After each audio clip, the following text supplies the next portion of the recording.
Study IQ IAS, आपका selection हमारा mission. Hello students and welcome to study IQ। उम्मीद करता हूं कि आप सभी बहुत मजे में होंगे और मजे के साथ साथ इस बार थोड़े एंग्शियस भी होंगे। एंग्शियस क्यों? क्योंकि आप लोगों का जो एग्जामिनेशन है प्रीलिम्स, जो आपका डी डे है, वो अब हार्डली एक वीक आपसे दूर है और ये बहुत ज्यादा स्ट्रेसफुल वीक रहने वाला है आपका। क्यों?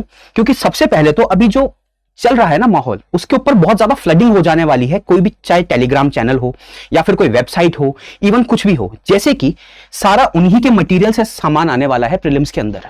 सब लोग ये दिखाएंगे कि आपके मतलब पूरा पेपर लीक हो चुका है एक तरह से, या फिर जो भी हमारा मटेरियल है, this particular material is sufficient, कि अगर ये मटेरियल अभी आपने रिवाइज नहीं किया, और वो देते भी लास्ट के एक वीक के अंदर ही है, अगर आपने ये मटेरियल रिवाइज नहीं किया तब तो आपका प्रीलिम्स निकालना बहुत ही ज्यादा मुश्किल है। तो देखो, सीधी बात है, ये सब होक्स है। All these things are completely hoax and you should not believe in it। अब सुनिए, ये जो पूरा स्ट्रेस है ना आपका, ये दो चीजें और बढ़ाएगी आपकी। कैसे?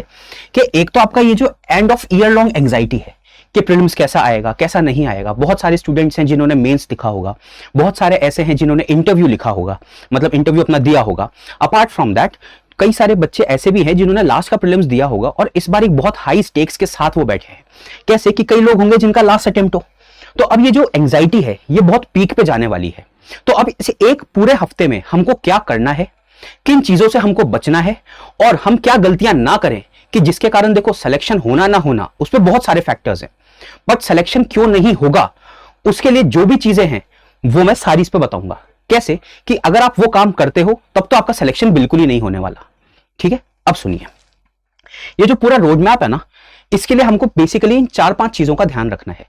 सबसे पहला तो क्या है कि आपकी जो बॉडी रिदम है ना, उसको सेट करना है पहले आपको। बॉडी रिदम कैसे? कि मतलब मान लो कि हम लोग कई ऐसे होते हैं जिसके I was also night owl.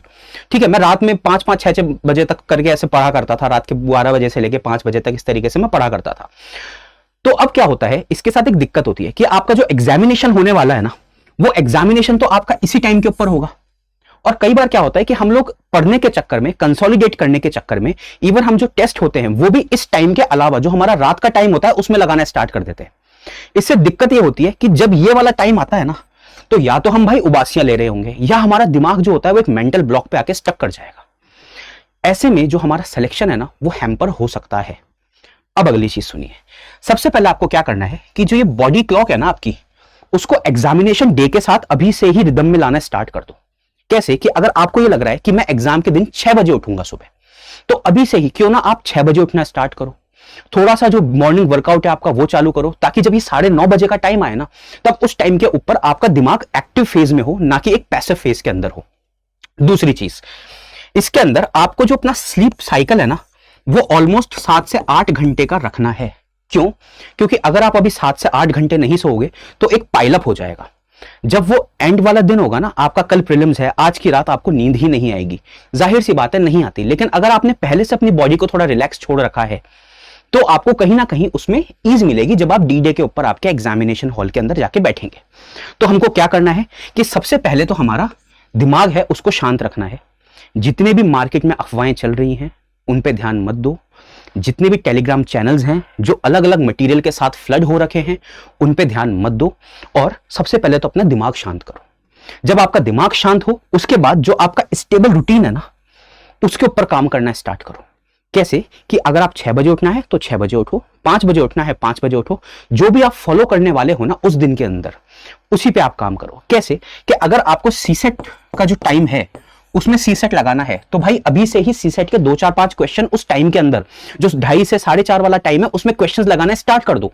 नहीं करोगे तो आपका क्या होगा, दिमाग उस दिन नहीं चलेगा। क्यों? क्योंकि दिमाग में देखो वैसे ही गर्मी है, नॉर्थ इंडिया के अंदर बहुत ज्यादा तेज गर्मी होने वाली है इन दिनों में।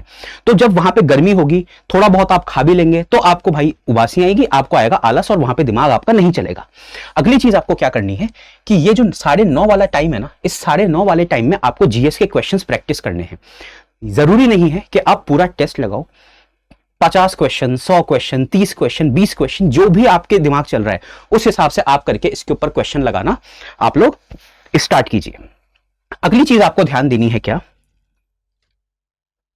कि नो न्यू सोर्स। कैसे? कि जैसे मैंने बताया कि अभी बहुत सारे चैनल्स के ऊपर अलग अलग मटेरियल्स आएंगे और ये जो सारे मटेरियल्स है ना, ये क्लेम करेंगे कि हमारे इसमें से इतना पोर्शन आया था पिछले साल, इस साल इतना हम क्लेम कर रहे हैं।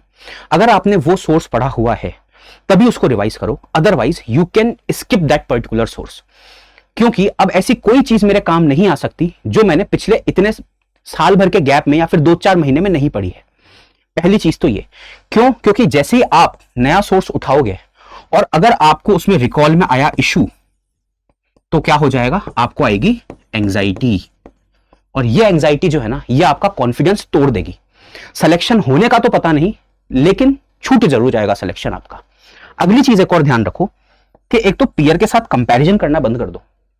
कैसे? कि अगर आप मानो ओआरएन में घूम रहे हो, कोई पर्टिकुलर स्टूडेंट है कि जो बोल रहा है कि मैंने तो भाई लक्ष्मीकांत को 4 बार पढ़ लिया है, that I have completed these much of questions, मैंने इतने टेस्ट लगाए हैं, तो वहां पे कंपैरिजन बंद करो। क्यों? क्योंकि ऐसे बहुत सारे स्टूडेंट्स हैं जो हार्डली 1 या 2 मॉक्स लगाते हैं, उनका भी सिलेक्शन होता है, और ऐसे बहुत सारे स्टूडेंट्स हैं जो भर भर के मॉक्स लगाते हैं और उनका भी सिलेक्शन होता है। सो हर एक इंसान अलग है, सबकी applicability of the examination day पे वो अलग है, और थोड़ा नसीब का भी साथ होता है। So I am being very brutal here. तो जो सबसे अगली चीज है ना, कि जो आइडियलिज्म है कि इतना पढ़ना है उतना पढ़ना है, ये तो रखो अब 0%, क्योंकि आइडियलिज्म से आज तक किसी ने कुछ भी हासिल नहीं किया है। बात किस पे आ जाओ अब? रियलिज्म पे। रियलिज्म में कैसे? इसको ले आओ अपना 100%, कि अगर मेरे पास पर्टिकुलरली इतना टाइम है और मैं इस चीज को पढ़ चुका हूं, तभी मैं उसको पढ़ूंगा, कोई नया सोर्स नहीं उठाऊंगा अनटिल एंड अनलेस वो बहुत ही ज्यादा कंसोलिडेटेड है। तो अब सुनिए, अगली चीज आपको ध्यान देनी है क्या? आपका कंसोलिडेशन तो जो मैंने बता ही दिया, और कंसोलिडेशन में भी आपको एक चीज का बहुत ज्यादा ध्यान रखना है। वो क्या है? कि जो आपका स्टैटिक पोर्शन है ना, इसका वेटेज थोड़ा सा रिवीजन में अभी कम रखो। कम कैसे रखो? कि इसको डायरेक्टली किताब उठा के पढ़ने मत लग जाओ। क्यों? क्योंकि आप किताब उठा के पढ़ने लगोगे और वापस से क्या होगा? रिकॉल करने में सीक्वेंस के अंदर हमको दिक्कत आती है। सो आप ऐसे बहुत सारे स्टूडेंट्स होंगे आप जैसे, जिन्होंने ये देखा होगा कि जब भी हम किसी चीज को बुक के हिसाब से पढ़ने लगते हैं ना, तो हमें चीजें याद नहीं आती हैं, और अगर मुझे चीजें याद नहीं आ रही है, then this leads to the recall issue, और ये आएगा तो इससे मेरा कॉन्फिडेंस जो है, जो मेरा कॉन्फिडेंस है, ये एकदम रॉक बॉटम को हिट करेगा। That I am not able to recall the basic things, the basic stuff, then how can I qualify the particular examination? लेकिन ऐसा नहीं है, क्योंकि जब आप एग्जामिनेशन हॉल में बैठोगे तब आपका जो पैसिव रिकॉल होगा ना, वो वहां पे काम करता है। कैसे? That from my experience, कि जो भी पेपर निकलता है ना, वो सबसे पहले तो निकलता है कि आप एग्जामिनेशन हॉल में कितना एक्टिवली रीड करते हो चीजों को, कि आप कितना एक्टिवली क्वेश्चन को रीड करते हो, कितना ज्यादा आप चीजों को पिक करते हो, कितना ज्यादा आप जो कीवर्ड्स हैं उनके ऊपर फोकस करते हो। दूसरी चीज होती है आपका लॉजिकल एप्लीकेशन। लॉजिकल एप्लीकेशन कि सिर्फ क्वेश्चन पढ़ लिया, लेकिन मेरी नॉलेज गैप, मतलब मेरा नॉलेज का फिल्टर में लगाऊं, मेरी नॉलेज अप्लाई करूं, उससे पहले उस पर्टिकुलर स्टेटमेंट के ऊपर मैं एक लॉजिकल एप्लीकेशन जो है, मेरा लॉजिकल फिल्टर जो है, वो लगा दूंगा। कि क्या इंडिया में सही में ऐसा पॉसिबल है कि अगर कोई पर्टिकुलर स्टेटमेंट है जिसमें लिखा है कि आर्टिकल 21 जो है वो प्राइवेसी को नहीं मानता है, तो क्या मेरा लॉजिकल फिल्टर, नॉलेज पे मैं बाद में जाऊंगा, क्या मेरा लॉजिकल फिल्टर इस चीज को मानता है? और प्राइवेसी तो बहुत कॉमन हो गया। अगर बोले कि आर्टिकल 21 है, वो राइट टू हेल्थ को मानता है या नहीं मानता है, आपने मानो नहीं पढ़ा, लेकिन क्या आपका लॉजिकल फिल्टर ये बोल रहा है कि यार right to health is a basic thing, और वो कहीं ना कहीं मानेगा तो सही उसको। सो बेसिकली आपको क्या करना है? अपना लॉजिकल फिल्टर अप्लाई करना है। उसके बाद जो आपके लॉजिकल फिल्टर पे सस्टेन कर जाए, उसके ऊपर आप क्या लगाओ? अपनी नॉलेज एप्लीकेशन करना स्टार्ट करो। सो बेसिकली आपको क्या करना है? सबसे पहले तो कि अपनी बॉडी साइकिल को एक रिदम में लेकर आओ। अगली चीज, जो आइडियलिज्म है कि इतना पढ़ना होता है, इसके बिना तो होगा नहीं, सब ढकोसले हैं, ठीक है, सब बेवकूफी की बातें हैं, तो आपको इस चीज को अवॉइड करना है अभी के लिए। क्यों? क्योंकि अगर आप आइडियलिज्म पे जाओगे तो डेफिनेटली आप अपना कॉन्फिडेंस शटर कर लोगे। तीसरी चीज, अब आपको जो रिवीजन करना है ना, उस रिवीजन के लिए आपको बेसिक इन वाले सब्जेक्ट्स के ऊपर फोकस करना है। Polity, economy, environment, modern history, science and tech जो है, उसके लिए आप अगर कोई ईयरली मैगजीन फॉलो कर रहे हो तो सिर्फ उसी को उठा के रिवाइज करो। और इन सब्जेक्ट्स को जो मैंने बताया कि आपको कभी भी सीधे किताब उठा के रिवीजन नहीं कर लेना है, तो इस चीज को भी ध्यान रखो। अब आपको रिवीजन कैसे करना है कि मानिए अगर आपने एक मैगजीन ले रखी है, अब वो कुछ भी हो सकती है आपकी, जो भी आप एनुअल मैगजीन आपको पसंद है, एनुअल कंपाइलेशन आपको पसंद है, आप उससे रिवीजन कर रहे हो। अब मानो कि आपने एक पॉलिटी की मैगजीन उठाई जो आपने ऑलरेडी पढ़ी हुई है, ये नया सोर्स नहीं है, आपने ऑलरेडी ये पढ़ा हुआ है।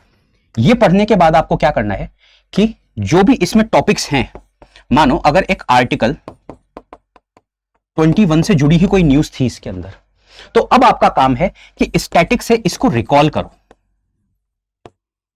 कि क्या इस चीज को मैं रिकॉल कर पा रहा हूं, क्या आर्टिकल 21 के जितने भी एस्पेक्ट्स हैं उनको मैं रिकॉल कर पा रहा हूं।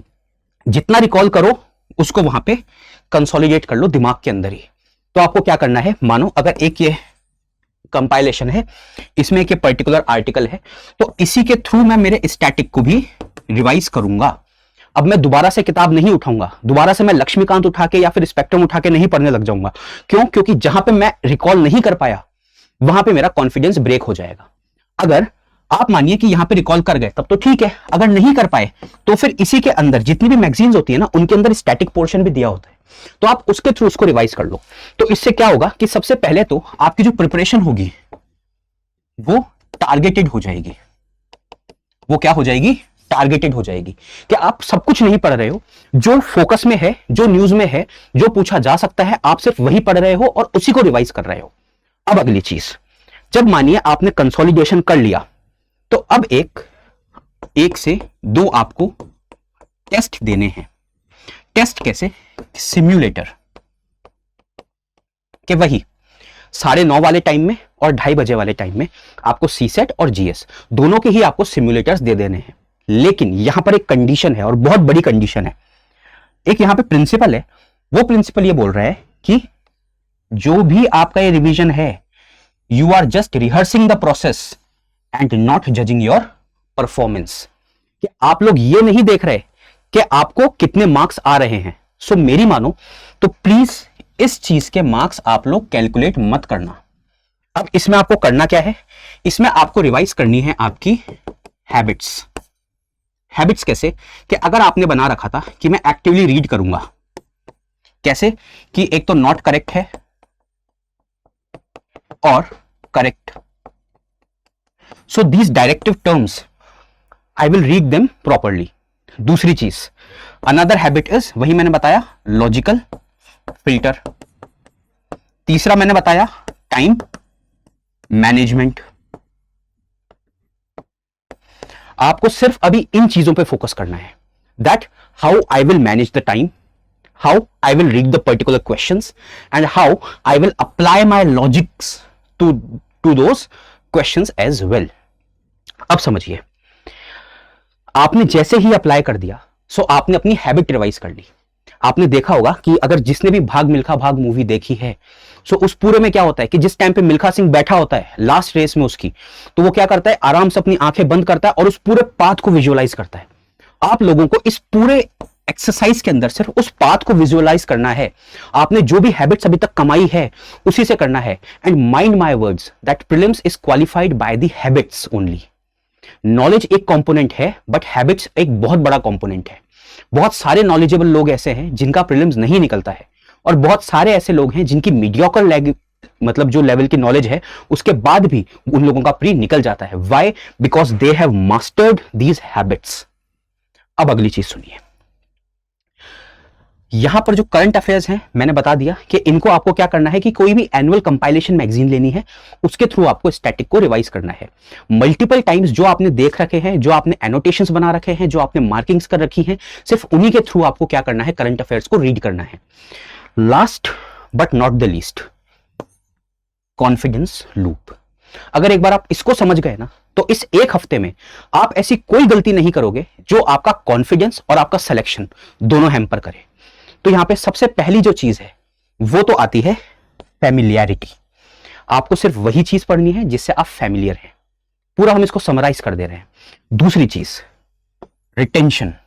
कि हर उस चीज पे फोकस करो जो आपको रिटेन रह सकती है लास्ट में भी।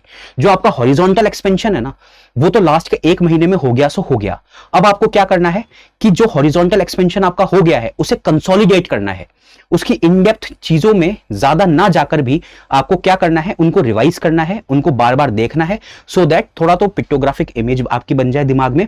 दूसरा क्या करे कि आपका जो कॉन्फिडेंस है और जो रिटेंशन और जो मैं बात कर रहा हूं एक्टिव रिकॉल, वो रिकॉल आपका स्टेबल रहे कि क्वेश्चन देख के आप घबराओ ना कि मुझे तो याद ही नहीं आ रहा। क्यों? क्योंकि आपने रिकॉल की 1 हफ्ते तक हैबिट बना ली है। कॉन्फिडेंस पे अपने हमेशा मेंटेन करो खुद को, ना कि रीडिंग न्यू कंटेंट, क्योंकि reading new content will not add much at this point of time.